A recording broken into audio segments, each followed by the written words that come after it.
I hope आपने सबने derivation लिख लिया होगा, समझ में भी आ गया होगा।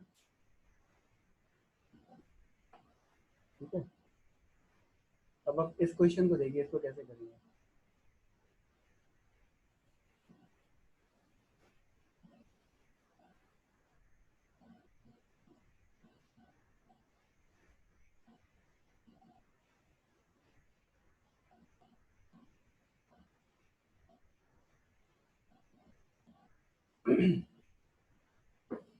The capacitance between the adjacent plates shown in figure is 50 nanofarad. A charge of 1 microcoulomb is placed on the middle plate. ठीक है, तो टोटल चार्ज कितना हो गया तीनों प्लेट्स के अंदर मिला के? 1 माइक्रो कूलम हो गया। तो इसके आउटर मोस्ट पे कितना आएगा? हाफ माइक्रो कूलम आएगा, है ना। Q1 + Q2 + Q3/3/2 करोगे, और ये भी आउटर मोस्ट है तो ये भी हाफ माइक्रो कूलम आएगा। और इस आउटर मोस्ट प्लेट्स के ऊपर टोटल चार्ज पहले से 0 था, तो इसके इनर पे और इसके इनर पे माइनस हाफ माइक्रो कूलम आएगा। और इधर पे +हाफ माइक्रो कूलम आएगा। ये बात समझ में आ गई कैसे हमने कैलकुलेट किया? पहले हमने आउटर मोस्ट निकाला। Once I know the outer most, then I can find out the inner surface का चार्ज। जो इनर सरफेस का यहाँ पे चार्ज आएगा,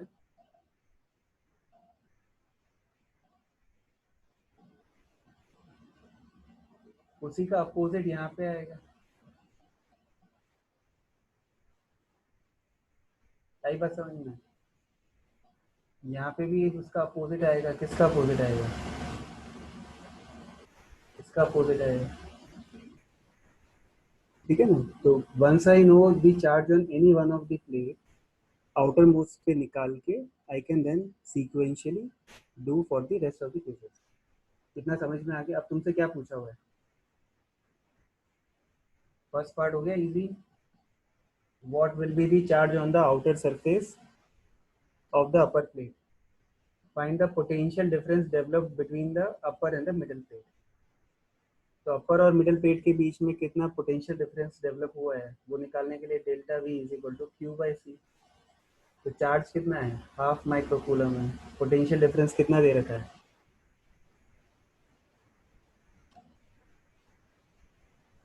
50 नैनो फैरेड दे रखा है। तो 50 इंटू 10⁻³ इसको सॉल्व करोगे, इसका आंसर हो जाएगा। ठीक है, माइक्रो माइक्रो फॉर्म में लिख दिया। Micro coulomb and sorry micro farad and micro coulomb में लिख दिया। किसी को डाउट है अब इसमें?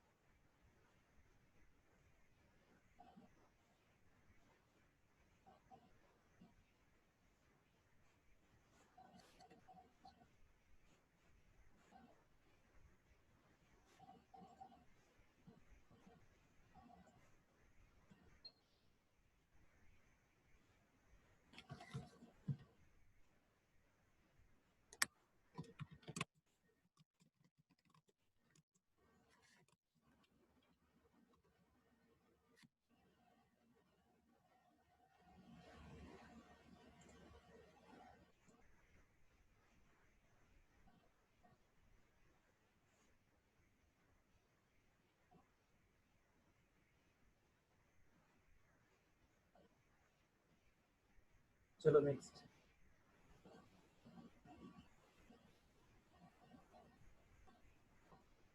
41. A charge Q is placed at the origin. Find the electrostatic energy stored outside the sphere of radius r centered at the origin. ये किसको डाउट है यार? ये तो बहुत इजी क्वेश्चन है।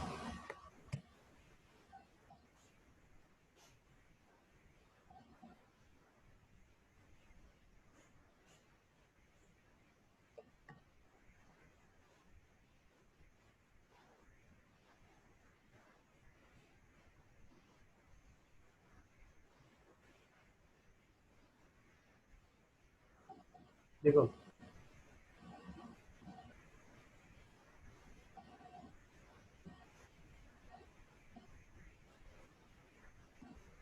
तो तुम्हारा यहाँ पे क्या है?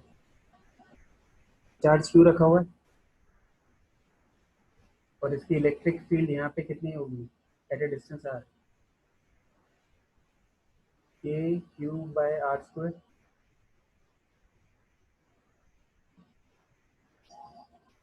ठीक है, तो यहाँ पे तुम्हें अब क्या करना है, एक एज्यूम करना है, एक सरफेस, एक स्फीयर एज्यूम करना है।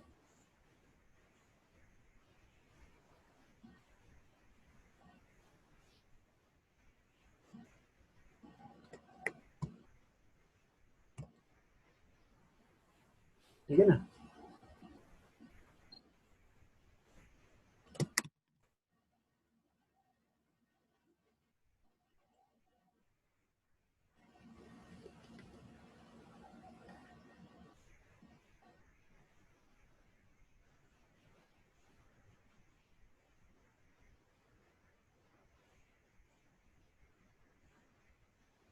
ठीक है, तो तुमने एक imaginary elemental surface spherical shell ले लिया। ठीक है ना, यहाँ पे सेंटर पे चार्ज है क्यू, इसका रेडियस है आर, और इसकी थिकनेस है डी आर। तो यहाँ की इलेक्ट्रिक फील्ड की एक पोटेंशियल एनर्जी होगी। ठीक है, तो उसका एनर्जी डेंसिटी हमें पता है, energy density is given by half epsilon naught E square. आ रही बात समझ में। तो इस रीजन में टोटल एनर्जी कितनी स्टोर होगी, कैपिटल डी यू। ठीक है ना, डी ऑफ कैपिटल यू मतलब energy density into volume V. तो इस पोर्शन का वॉल्यूम कितना है, half epsilon naught E square, volume कितना है इसका, 4 pi R square D R. आ रही बात समझ में।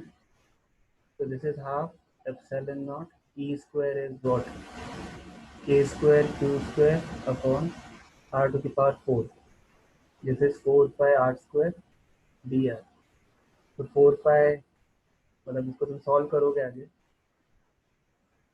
आर स्क्वायर से चला जाएगा, फिर इसको इंटीग्रेट कर दो टोटल एनर्जी निकालने के लिए with limits of 0 to capital R. तो तुमको इस पूरे स्फीयर के अंदर कितनी एनर्जी स्टोर्ड है वो आ जाएगी।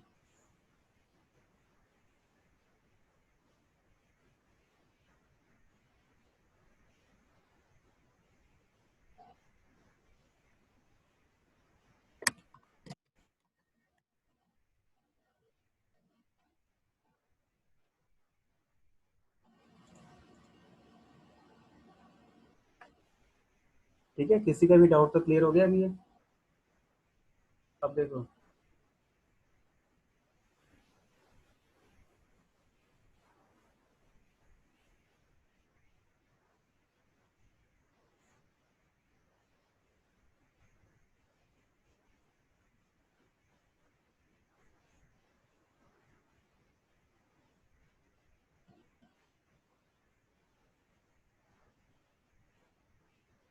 तो metal sphere of radius r is charged to a potential V.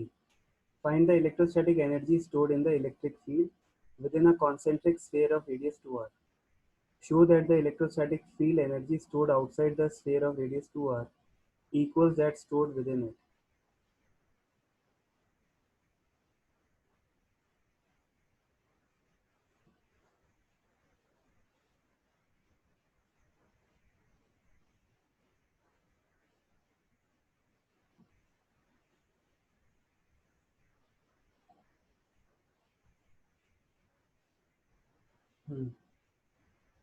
देखो, इसमें भी आपको वो ही करना है।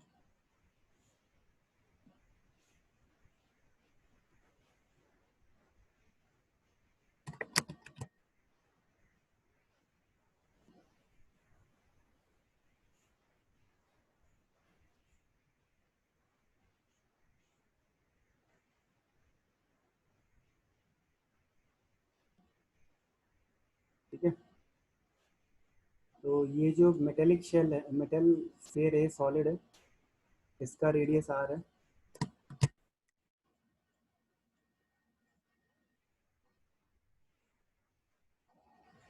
और इसका रेडियस 2r है। ठीक है ना। अब वो क्या बोल रहा है, the metal sphere of radius are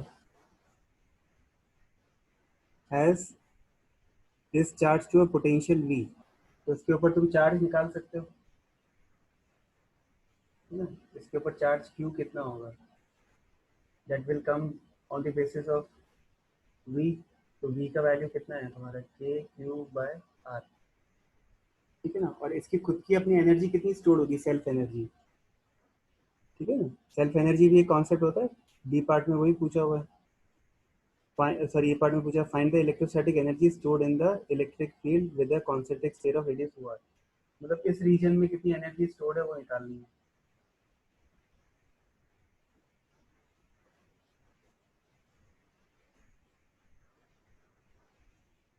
इस रीजन में कितनी एनर्जी स्टोर्ड है वो निकालनी है।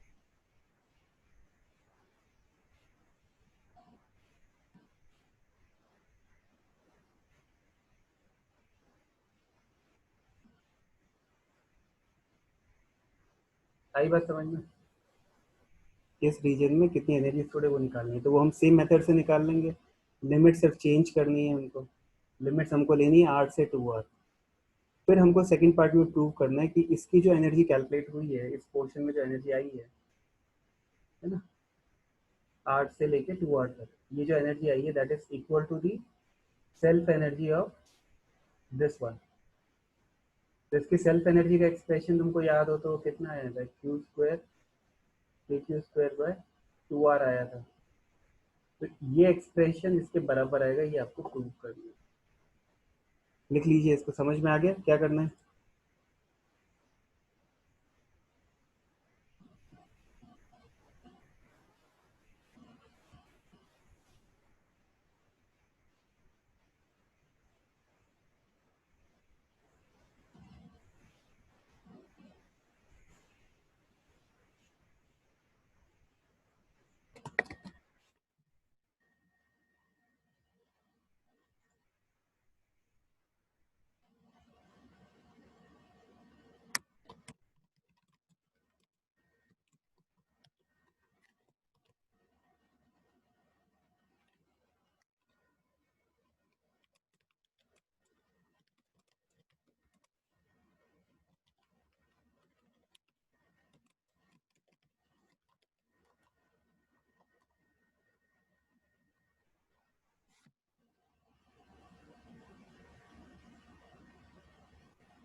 A large conducting plane has a surface charge density 10 to the power minus 4 coulomb per meter square.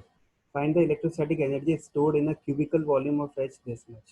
So ये बहुत easy question है। ये 43 is very easy question. Electric field constant है sigma by conducting plane है ना, sigma by epsilon naught will be the electric field, not 2 epsilon naught। ठीक है, क्योंकि दोनों surfaces पे charge होगा। I think मैंने ये point तुमको बताया हुआ है पहले भी। If I say that a conducting sheet has a charge of sigma, तो सिग्मा यहाँ पे भी है यहाँ पे भी है, से इलेक्ट्रिक फील्ड ट्वाइस हो जाती है, sigma by two epsilon not का ट्वाइस हो जाती है। ओके। तो तुमको इलेक्ट्रिक फील्ड पता है, वॉल्यूम कैलकुलेट करो, इलेक्ट्रिक फील्ड तो यूनिफॉर्म है, तो हो जाएगा ये half epsilon naught E square लिख के उसको वॉल्यूम से मल्टीप्लाई कर देंगे। 44। तो parallel plate capacitor having plate area 20 centimeter square and separation between the plates 1 mm is connected to a battery of 12 volt. The plates are pulled apart to increase the separation to 2 mm. Calculate the charge flown through the circuit during the process. हाँ, तो इसमें क्या होगा, जब तुम distance बढ़ाओगे तो charge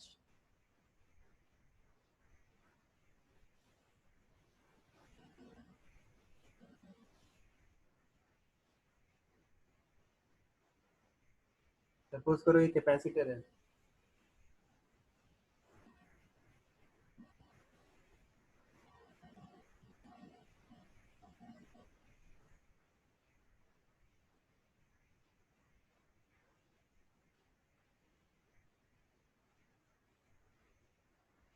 ठीक है। अब तुमने क्या किया, इसका डिस्टेंस बढ़ा दिया। अभी डिस्टेंस डी है, 1 mm है,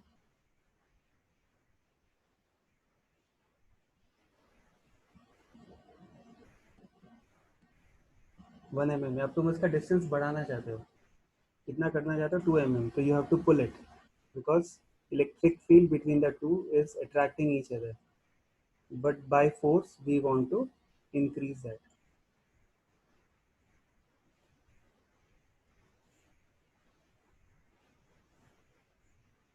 ठीक है ना, तो अब हमने इसका डिस्टेंस बढ़ा के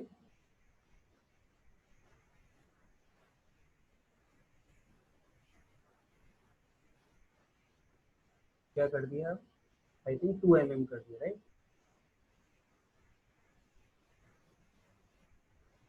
तो when you are moving it apart you have to do work against the electrostatic force of attraction।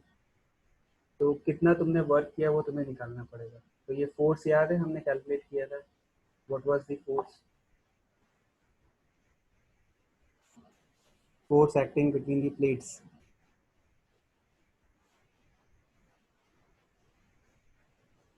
याद है, Q square upon 2a epsilon not.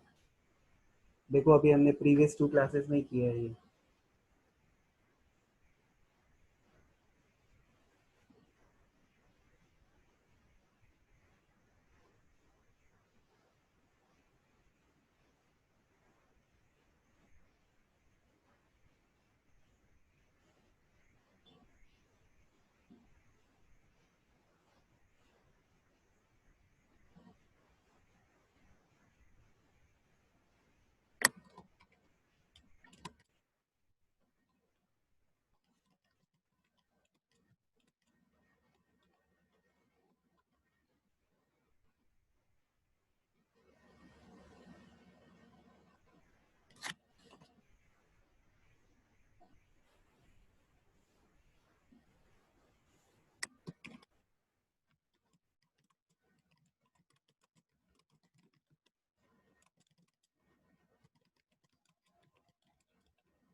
ठीक है, अब आगे कैसे करोगे।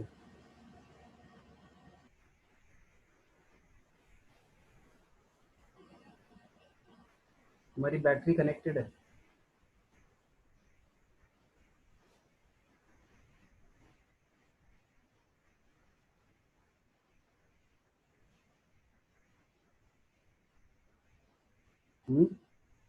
एनीवन, कीर्तिका, तुम बताओ बेटा।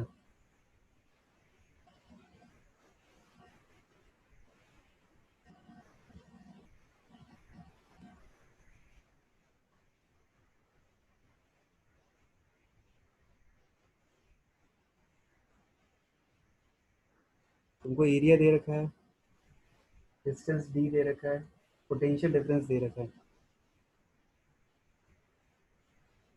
न्यू डिस्टेंस दे रखा है।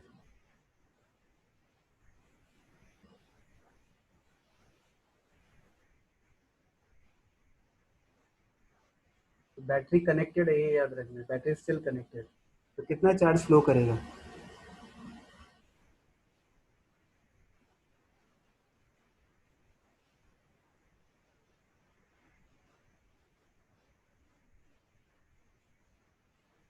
हम्म,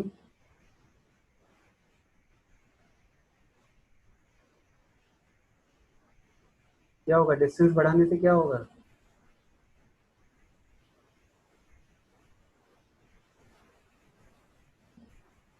डिस्टेंस बढ़ाने से कैपेसिटेंस बढ़ेगी ही कम होगी? कम कम कम होगी सर। तो कम होगी ना, क्योंकि capacitance is given by epsilon naught A by D. तो तुम्हारा पहले अगर सी नॉट था तब डिस्टेंस डी था, अब जो नया सी है that will be epsilon naught A by 2d, so that is becoming half of it। तो तुम्हारा जो पोटेंशियल डिफरेंस है, क्योंकि बैटरी तो अभी भी कलेक्ट कनेक्टेड है 12 वोल्ट की, तो जो पहले थी वो अब भी उतनी ही है, पोटेंशियल डिफरेंस अभी भी उतना ही है। तो कैपेसिटेंस आधा हो गया, कैपेसिटेंस आधा हो गया तो चार्ज क्या हो जाएगा? Charge will be C V, which will be equal to C naught by two into V, तो चार्ज आधा हो जाएगा। ये तो बहुत ईजी पार्ट है, फर्स्ट पार्ट तो, ठीक है ना। तो फर्स्ट पार्ट तुम कर लो कि बी पार्ट में क्या पूछा हुआ है, how much energy is absorbed by the battery during the process. तो बैटरी एनर्जी क्यों एब्जॉर्ब करेगी, that is something that we will discuss once we do with the chapter of current electricity, ठीक है ना। क्योंकि इसमें एनर्जी एब्जॉर्ब इसलिए होगी क्योंकि चार्ज फिर से फ्लो करके बैटरी के थ्रू हायर पोटेंशियल से लोअर पोटेंशियल पे जा रहा है।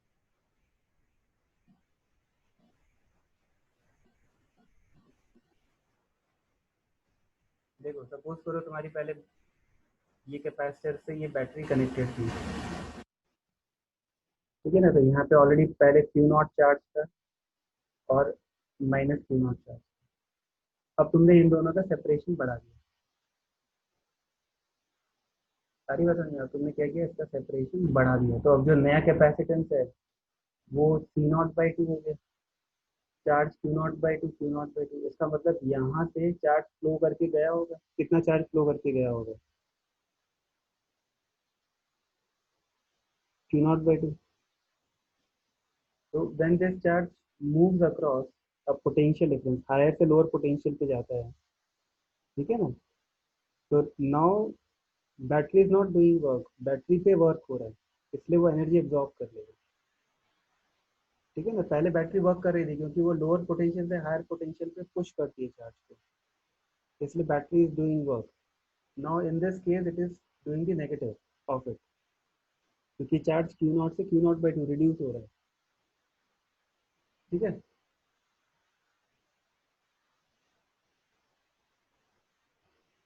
तो तुम्हारा बी पार्ट हो गया, कर लोगे आगे का। अब सी पार्ट में क्या करना है, calculate the stored energy in the electric field before and after the process. Calculate the stored energy in the electric field before and after the process. वो भी इजी है, half epsilon naught E square into ए into D, या half C we square से भी कर सकते हैं, ठीक है। तो वोल्टेज सेम है, कैपेसिटेंस आधा हो गया है, तो सी पार्ट भी इजी है। Now using the expression for the force between the plates, find the work done by the person pulling the plates. Now this is something tricky. अब जब तुम ये फॉर्मूला अप्लाई करोगे ना, ये वाला, और फिर तुम जब एनर्जी का जो वर्क डन निकालोगे, वो work done will be twice of the change in the internal energy of the system, that 50% of the energy is lost as heat in the conducting wires। अब ऐसा क्यों होता है, that we will see later on in the chapter current electricity, because those wires will have some kind of resistance, and because of that resistance it loses its energy, ठीक है। तो work done by when you are moving the plates by applying this force F will be double that of the change in the difference of the system। ये आप कर लोगे आगे, ये मैं बताऊं पूरा करके, ठीक है। आप लोग ट्राई करिएगा, I have given you the entire hint. अब हम लोग 48 कर लेते हैं।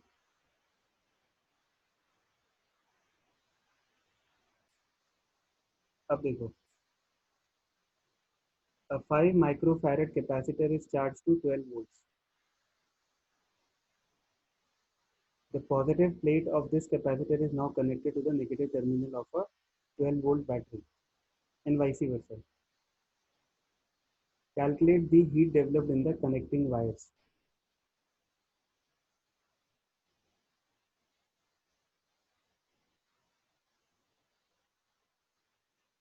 ठीक है, तो इसके अंदर देखो क्या कर रहे हो. आई थिंक ऐसा क्वेश्चन हम एक कर भी चुके हैं, बट हमने heat developed in the connecting wires नहीं कैलकुलेट किया था. ठीक है ना, तो वो let's try to understand that. तो देखो ये कैपेसिटर है, इसको तुमने चार्ज किया 12 वोल्ट से, ये पॉजिटिव हो गया या नेगेटिव हो गया. ठीक है, इस पर कुछ चार्ज आ जाएगा Q naught. That Q naught will be equal to C V. C तुम्हें दे रखा है 5 माइक्रोफैरेड और वी तुम्हें दे रखा है 12 वोल्ट. ठीक है, अब तुमने क्या किया, सेम 12 वोल्ट की बैटरी से इसको रिवर्स पोलैरिटी में कनेक्ट कर दिया. मतलब इसको नेगेटिव टर्मिनल से कनेक्ट कर दिया और इसको पॉजिटिव टर्मिनल से कनेक्ट कर दिया. क्या किया हमने, इसको नेगेटिव टर्मिनल से और इसको पॉजिटिव टर्मिनल से कनेक्ट कर दिया. This is negative, this is positive. तो क्या होगा, कुछ टाइम के बाद में अब ये नेगेटिव हो जाएगी, ये प्लेट पॉजिटिव हो जाएगी, पर चार्ज सेम रहेगा, क्यू नॉट ही रहेगा. ठीक है ना, because capacitance still the same. ठीक है, तो इस प्लेट पे अगर तुम देखोगे तो इस प्लेट पे पहले प्लस क्यू था, अब माइनस क्यू नॉट हो गया. तो इस प्लेट से चार्ज कितना फ्लो करके जाएगा, यहाँ से 2 क्यू नॉट. ये बात समझ में आ रही है. But initial and final energy stored is same. पहले एनर्जी इलेक्ट्रिक फील्ड का डायरेक्शन ऐसा था. ठीक है, ये पॉजिटिव है नेगेटिव है, तो इलेक्ट्रिक फील्ड का डायरेक्शन पहले ऐसा था. ठीक है ना, अब उल्टा हो गया. और क्या डिफरेंस है, और कोई डिफरेंस थोड़ी है, पोटेंशियल डिफरेंस अभी भी वही है, सिर्फ पोलैरिटी रिवर्स हुई है. अब इलेक्ट्रिक फील्ड का डायरेक्शन ऐसा है. तो energy stored initial and final is still the same. Energy stored initially is also half CE square. Final is also same. Only the direction of electric field has got reversed. But during this process, 2Q charge flows through this. ये बात समझ में आ रही है. मतलब ये वाली जो प्लेट है, लेफ्ट वाली प्लेट है, इस पे प्लस क्यू नॉट था, अब माइनस क्यू नॉट हो गया. तो यहाँ से टोटल चार्ज कितना निकला होगा, 2 क्यू नॉट निकला होगा. और वो 2 क्यू नॉट ने किसको क्रॉस किया, बैटरी को क्रॉस किया. तो इस बैटरी के यहाँ से बैटरी ने वर्क किया होगा कितना, 2 क्यू नॉट इंटू वी. इसका पोटेंशियल डिफरेंस कितना है वी. 2 क्यू नॉट चार्ज इसके लोअर पोटेंशियल से हायर पोटेंशियल पे पंप हो रहा है, तो ये इसने वर्क कर दिया. ठीक है, चार्ज इंटू पोटेंशियल डिफरेंस. ये वर्क डन में potential energy of the system तो बढ़ा ही नहीं. Potential energy of the capacitor is still the same, it is zero. तो ये जो एडिशनल वर्क किया वो कहाँ गया, it is lost as the heat. Understood.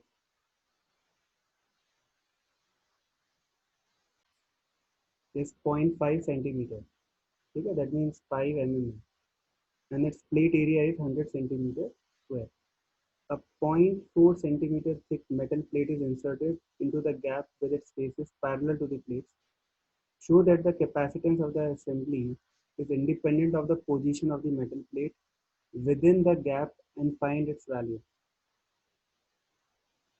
ठीक है, तो ये देखो मैं समझा देता हूँ, बहुत इजी क्वेश्चन है.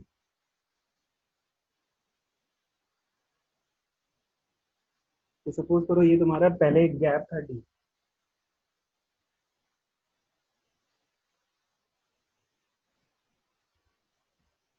ठीक है, ये डिस्टेंस, ये गैप था डी. अब तुमने यहाँ पे एक डायलेक्ट्रिक इंसर्ट कर दिया.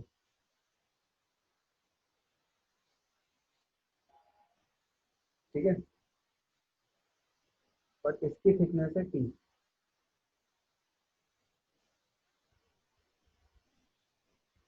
इसकी थिकनेस क्या है, टी है.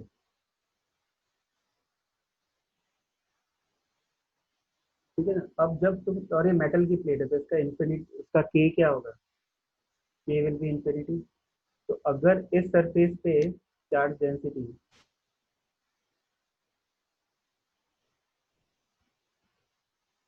इस सरफेस पे चार्ज डेंसिटी सिग्मा है,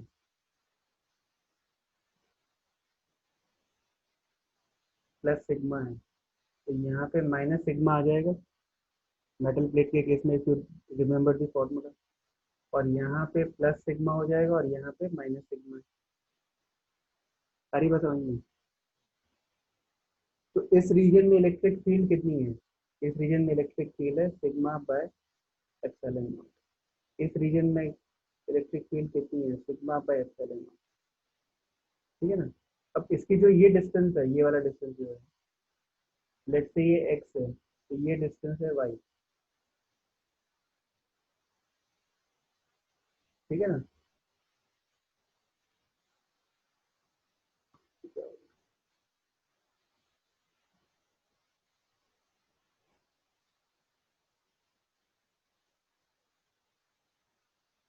तो जब तुम इसके अक्रॉस क्या कहते हैं, जब तुमको वो निकालना है, कैपेसिटेंस निकालना है, तो ये कैपेसिटेंस सीरीज में आ गया। समझ में आ रहा है? ये कैपेसिटेंस क्या है? सीरीज के अंदर है। तो तुम लिखोगे epsilon naught A by D, इस केस में एक्स है, epsilon naught A by Y, ये इनकी कैपेसिटेंस होगी। ये बात समझ में आ रही है कि नहीं आ रही है? क्योंकि यहाँ से लेके यहाँ तक एक पोटेंशियल डिफरेंस होगा डेल्टा वी वन, और यहाँ से लेके यहाँ तक एक पोटेंशियल डिफरेंस होगा डेल्टा वी टू, और ये जो पूरा है ये तो it is as good as a conducting wire, right? क्योंकि मेटल है ये। तो तुम्हारे लिए ये रीजन का कैपेसिटेंस और ये रीजन का कैपेसिटेंस कैलकुलेट करके उसको सीरीज कॉम्बिनेशन में निकाल लो, तो तुम्हारे सी इफेक्टिव की वैल्यू क्या आएगी? है ना? तुम अब सीरीज कॉम्बिनेशन निकालोगे तो 1/C इफेक्टिव, ये equivalent will be 1/C1 epsilon naught A by X. ठीक है? प्लस, ये बात समझ में आई कि नहीं आई? Epsilon naught A by D, ये एक्स हो जाएगा, and this will be Y upon epsilon naught A. तो इसको जब तुम सॉल्व करोगे तो तुम्हारा एक्सप्रेशन क्या आएगा सी इक्विवेलेंट का? सी इक्विवेलेंट का एक्सप्रेशन आएगा epsilon naught A upon X plus Y. पर एक्स प्लस वाई की वैल्यू किसके बराबर है? डी माइनस टी के बराबर है। अब तुम इस मेटेलिक स्लैब को लेफ्ट में रखो बहुत क्लोज, या राइट में रखो बहुत close, it is independent of it. Understood the logic? ये बात समझ में आई कि नहीं आई? सर। हाँ बोलो बेटा। Yes sir. ओके, अब मैं इसको थोड़ा सा लेफ्ट में शिफ्ट कर दूँ, सपोज करो। ठीक है? तो कैपेसिटेंस इंडिविजुअल चेंज हो जाएगी, बट डिस्टेंस चेंज होगा। एक्स और वाई का डिस्टेंस जो सम है वो हमेशा कांस्टेंट रहेगा। मैं इसको बहुत क्लोज रख दूँ इधर, या मैं इसको एग्जैक्टली मिडवे रखूँ। ठीक है? I will get the same expression for capacitance.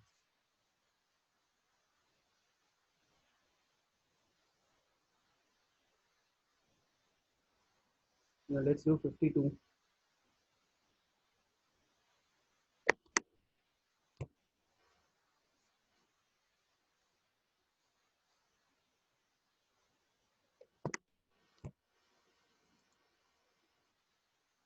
A capacitor stores 50 microcoulomb charge when connected across a battery.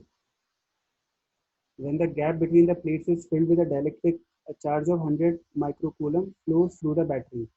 Find the dielectric constant of the material. ये बहुत easy question है। 52 किसने पूछा? पहले 50 था, 150 माइक्रोकूलम हो गया, तो कैपेसिटेंस बढ़ गई, तो नया कैपेसिटेंस निकाल के डायलेक्ट्रिक कांस्टेंट कैलकुलेट कर लो। ठीक है? 53.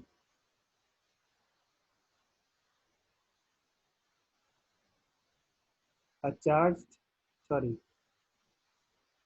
a parallel plate capacitor of capacitance 5 microfarad is connected to a battery of 6 volt The separation between the plates is 2 mm.